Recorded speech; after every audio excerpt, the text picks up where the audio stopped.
ഇന്നത്തെ ടോപ്പിക് വൃക്കരോഗത്തെ പറ്റിയിട്ടാണ്. ഇന്ന് ധാരാളമായിട്ട് വളരെയധികം കണ്ടുവരുന്ന ഒരു രോഗം തന്നെയാണ് വൃക്കരോഗം. ഹൃദയരോഗത്തെക്കാളും ഏറ്റവും വലിയ മാരകമായ രോഗമായിട്ട് തന്നെയാണ് വൃക്കരോഗത്തെ കാണപ്പെടുന്നത്. കാരണം എന്താന്ന് വെച്ച് കഴിഞ്ഞിട്ടുണ്ടെങ്കിൽ, ഒരിക്കൽ വൃക്കരോഗം വന്നു കഴിഞ്ഞാൽ ജീവിതകാലം മുഴുവനും ആ രോഗി ചികിത്സ തേടേണ്ട ഒരു അവസ്ഥയാണ് കണ്ടുവരുന്നത്. ഈവൻ കിഡ്നി ട്രാൻസ്പ്ലാന്റേഷന് പോലും ഒരുപാട് ചിലവേറിയ ഒരു ചികിത്സ തന്നെയാണ് ഈ അസുഖത്തിനുള്ളത്. അതുപോലെ തന്നെയാണ് ഡയാലിസിസ് വളരെ ഹൈ ക്ലാസ് ആയ ആളുകൾക്ക് മാത്രം തുടർന്ന് ചികിത്സിക്കാൻ പറ്റുള്ളൂ. സാധാരണക്കാര്, അതായത് മിഡിൽ ക്ലാസ്, അതിന് താഴെയുള്ള ആൾക്കാർക്ക് എന്താന്ന് വെച്ച് കഴിഞ്ഞാൽ ഒരു ഫസ്റ്റ് സ്റ്റേജ് സെക്കൻഡ് സ്റ്റേജ് വരെ മാക്സിമം അവർക്ക് ഈ ചികിത്സ കൊണ്ടുപോകാൻ പറ്റുന്നുള്ളൂ. അത് കഴിയുമ്പോഴത്തേക്കും അവർ തന്നെ ആ ചികിത്സ ഡ്രോപ്പ് ഔട്ട് ചെയ്യുകയാണ്. നമുക്ക് കിഡ്നി ഡിസീസ് അല്ലെങ്കിൽ വൃക്കരോഗം വന്നിട്ടുണ്ടോ ഇല്ലയോ എന്ന് അറിയാൻ വേണ്ടിയിട്ട് വളരെ കുറച്ച് ലക്ഷണങ്ങളിൽ കണ്ടാൽ തന്നെ നമുക്കത് നിശ്ചയിക്കാവുന്നതാണ്. ആദ്യത്തെ ഇത് എന്ന് പറയുന്നത് ശ്വാസതടസ്സമാണ്. ശ്വാസതടസ്സം രണ്ട് കാരണങ്ങൾ കൊണ്ട് വരാം നമുക്ക്. ഒന്ന്, Hbയുടെ പെർസെൻറ്റേജ് കുറയുന്നത് മൂലം. HbP% എന്ന് പറഞ്ഞു കഴിഞ്ഞാൽ ഹീമോഗ്ലോബിന്റെ അളവാണ്. ഹീമോഗ്ലോബിൻ എന്ന് പറയുന്നത് രക്താണു ആണ്. ഇപ്പൊ രക്താണുയുടെ അളവ് കുറയുകയാണെന്നുണ്ടെങ്കിൽ തീർച്ചയായിട്ടും നമുക്ക് നമ്മുടെ ശരീരത്തിൽ ഓക്സിജൻ ലെവൽ കുറയുന്നു. അതും ഒരു റീസൺ ആണ്. നെക്സ്റ്റ് റീസൺ എന്ന് പറയുന്നത് നമ്മുടെ ശ്വാസകോശത്തിൽ എന്തെങ്കിലും ഒരു വെള്ളം നിൽക്കുക അല്ലെങ്കിൽ നീർ കെട്ടി വരികയാണെങ്കിൽ തീർച്ചയായിട്ടും നിങ്ങൾക്ക് ശ്വാസത്തിൽ തടസ്സം വരാം. രണ്ടാമത്തെ കാരണം എന്ന് പറയുന്നത് ക്ഷീണം അല്ലെങ്കിൽ തളർച്ച. ക്ഷീണം വരുന്നത് എന്തുകൊണ്ടാന്ന് വെച്ച് കഴിഞ്ഞിട്ടുണ്ടെങ്കിൽ, നമ്മുടെ കിഡ്നിയാണ് എറിത്രോപോയറ്റിൻ എന്ന് പറയുന്ന ഒരു ഹോർമോൺ പ്രൊഡ്യൂസ് ചെയ്യുന്നത്. ഈ എറിത്രോപോയറ്റിനാണ് ഹീമോഗ്ലോബിന്റെ ഉൽപാദനത്തിനും അതിന്റെ വളർച്ചയ്ക്കും കാരണമാകുന്നത്. അപ്പൊ വൃക്കയിൽ എന്തെങ്കിലും രോഗം വന്നു കഴിഞ്ഞിട്ടുണ്ടെങ്കിൽ ഈ എറിത്രോപോയറ്റിൻ ഉൽപാദനത്തിന് കുറയുകയും ചെയ്യും. അതുപോലെ തന്നെ കിഡ്നി ഡിസീസ് ഉള്ളത് കൊണ്ട് അനീമിക് ആവും പേഷ്യന്റ്. അപ്പൊ പേഷ്യന്റ് അനീമിക് ആവുകയാണെന്നുണ്ടെങ്കിൽ എന്തുണ്ടാവുമെന്ന് വെച്ച് കഴിഞ്ഞാൽ ഈ തളർച്ച, ക്ഷീണം ഇതുപോലെ തന്നെ അനുഭവപ്പെടുന്നു. അപ്പൊ ഇതെല്ലാം ഇന്റർ റിലേറ്റഡ് ആണ്. ഇനി വരുന്നത് എന്താന്ന് വെച്ചിട്ടുണ്ടെങ്കിൽ, അടുത്ത ലക്ഷണം എന്ന് പറയുന്നത് നമുക്ക് മൂത്രത്തിൽ തന്നെ നമുക്ക് വളരെയധികം മാറ്റങ്ങൾ നമുക്ക് കണ്ടുവരാവുന്നതാണ്.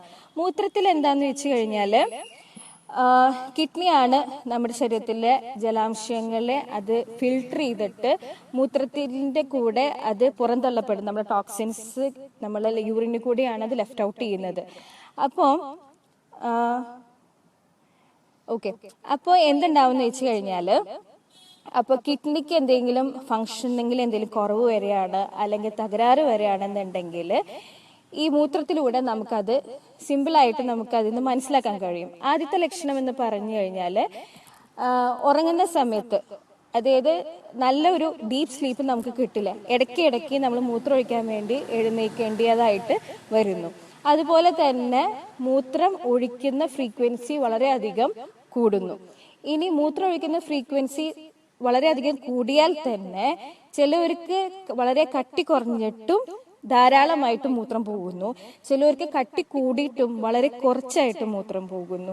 ഇനി മൂത്രത്തിൽ നിങ്ങൾക്ക് എന്തുണ്ടാവാം, രക്തം കാണാൻ പറ്റുന്നതാണ്. അതുപോലെ തന്നെ മൂത്രത്തിൽ ചിലപ്പോൾ നിങ്ങൾ മൂത്രം ഒഴിക്കുമ്പോൾ പതയോ നുരയോ അങ്ങനെ എന്തെങ്കിലും നിങ്ങൾ കാണുകയാണെന്നുണ്ടെങ്കിൽ തീർച്ചയായിട്ടും അതും ഒരു ലക്ഷണങ്ങളാണ്. അപ്പൊ ഇതെല്ലാം നമ്മുടെ മൂത്രത്തിൽ കൂടെ നമുക്ക് വൃക്കരോഗം ഉണ്ടെന്നുണ്ടെങ്കിൽ കാണപ്പെടുന്ന ലക്ഷണങ്ങളാണ്. ഇനി ലക്ഷണങ്ങൾ എന്ന് പറഞ്ഞാൽ നീര് വരിക, അതായത് നമ്മുടെ ശരീരത്തിലെ ജലാംശങ്ങൾ പുറന്തള്ളപ്പെടാണ്ട്, അതായത് കിഡ്നിക്ക് എന്തെങ്കിലും അസുഖം വരികയാണെന്നുണ്ടെങ്കിൽ അത് ഫിൽട്ടർ ചെയ്തിട്ട് പുറത്തേക്ക് പോവില്ല നമ്മുടെ ശരീരത്തിൽ നിന്ന്. അപ്പൊ ഇതെന്താണെന്ന് വെച്ചാൽ ഇത് നമ്മുടെ ശരീരത്തിൽ ഉള്ളിൽ തന്നെ അടിഞ്ഞുകൂടും. അപ്പൊ അടിഞ്ഞുകൂടുമ്പോൾ എവിടെയൊക്കെ നമുക്ക് നീര് കണ്ടുവരാന്നുണ്ടെങ്കിൽ നമ്മളെ കൺതടത്തില്, മുഖത്ത്, കയ്യില്, കാലില്, കാൽപാദം, കൈപ്പാദം എന്ന് പറയുന്ന ഏരിയാസിലൊക്കെ നമുക്ക് ഈ വൃക്കരോഗം നീര് നമുക്ക് കണ്ടെത്താവുന്നതാണ്. ഏറ്റവും വളരെ ഇമ്പോർട്ടൻ്റ് ആയിട്ടുള്ള സിംറ്റം എന്ന് പറയുന്നത്, രാവിലെ എഴുന്നേൽക്കുമ്പോൾ തന്നെ നമ്മുടെ കണ്ണിന്റെ ചുറ്റും നമുക്ക് നീർക്കെട്ടുണ്ടെന്നുണ്ടെങ്കിൽ തീർച്ചയായിട്ടും അത് നിങ്ങൾ ഉടനെ തന്നെ ഡോക്ടറെ കാണേണ്ടതാണ്. അതുപോലെ തന്നെ നെക്സ്റ്റ് ലക്ഷണം എന്ന് പറയുന്നത് ചൊറിച്ചിലും തടിപ്പും നമ്മുടെ ശരീരത്തിൽ ഉണ്ടാവും. ചൊറിച്ചിലും തടിപ്പും എന്തുകൊണ്ടാണെന്ന് വെച്ചിട്ടുണ്ടെങ്കിൽ കിഡ്നിയാണ് ശരിക്കും ഫിൽട്ടർ ചെയ്യുന്നത്. നമ്മുടെ ടോക്സിൻസ് നമ്മുടെ ശരീരത്തിൽ ഫിൽട്ടർ ചെയ്യുന്നത് കിഡ്നിയാണ്. അപ്പൊ കിഡ്നിക്ക് എന്തെങ്കിലും തകരാറ് വരികയാണെന്നുണ്ടെങ്കിൽ ഈ ടോക്സിൻസ് നമ്മുടെ ബോഡിയിൽ നിന്ന് പുറത്തേക്ക് പോകുന്നില്ല. അപ്പൊ ബോഡിയിൽ പുറത്തു പോകാണ്ടാവുമ്പോൾ ഈ കെമിക്കൽ റിയാക്ഷൻസ് കൊണ്ട് നമ്മുടെ ശരീരത്തിൽ, അതായത് നമ്മുടെ സ്കിന്നിൽ ചൊറിച്ചിലും തടിപ്പും കണ്ടുവരുന്നു. പിന്നെ ഈ ടോക്സിൻസ് അടിഞ്ഞു കൂടുന്നത് കൊണ്ട് തീർച്ചയായിട്ടും ഒരു വൊമിറ്റിംഗ് ടെൻഡൻസി, നോസിയ എന്ന് പറയും, അല്ലെങ്കിൽ മനം പുരട്ടൽ എന്ന് പറയും, അല്ലെങ്കിൽ ചിലർ ഛർദ്ദിച്ച് കളയും. ഇതും ഒരു ലക്ഷണമാണ്. പിന്നത്തെ ലക്ഷണം എന്താന്ന് വെച്ചിട്ടുണ്ടെങ്കിൽ നമുക്ക് വളരെയധികം തണുപ്പ് ഫീൽ ചെയ്യും. തണുപ്പ് ഫീൽ ചെയ്യുക എന്തുകൊണ്ടാന്ന് വെച്ചിട്ടുണ്ടെങ്കിൽ ആ പേഷ്യന്റ് അനീമിക് ആവുന്നത് കൊണ്ടാണ്. അനീമിയ എന്ന് പറഞ്ഞു കഴിഞ്ഞാൽ നമ്മുടെ ശരീരത്തിൽ HBയുടെ പെർസെൻറ്റേജ്, അതായത് ഹീമോഗ്ലോബിന്റെ അളവ് കുറയുമ്പോൾ ഉണ്ടാവുന്ന രോഗമാണ് അനീമിയ എന്ന് പറയുന്നത്. അപ്പൊ ഇതെല്ലാം ഇന്റർ റിലേറ്റഡ് ആണ്. അപ്പൊ ഇത്രയും ലക്ഷണങ്ങൾ നിങ്ങൾ കണ്ടുവരികയാണെന്നുണ്ടെങ്കിൽ തീർച്ചയായിട്ടും എത്രയും വേഗം നിങ്ങൾ ഒരു ഡോക്ടറെ കണ്ട് ചികിത്സ തേടേണ്ടതാണ്.